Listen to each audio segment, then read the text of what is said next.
Hi guys, welcome back with me again in this channel. On today's tutorial, I'm going to show you how you can find and remove unwanted or unknown device from your Netflix. So in here, I've already opened my Netflix here in my browser.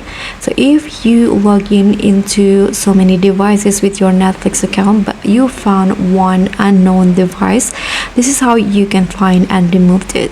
First, you can just click on this arrow until they show up and then go to account, and under the account in here you can just scroll down until you find this manage access and devices. So just tap on that, and here you can see the devices that your Netflix log in or sign in into. You can sign out any unfamiliar devices or change your password for added security. So for example, I'm going to delete this one, sign out from this one.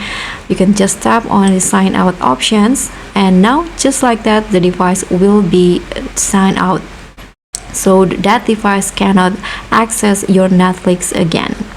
So that's very much all. Thank you so much for watching. Don't forget to like, comment and subscribe. Also click on the thanks. Bye.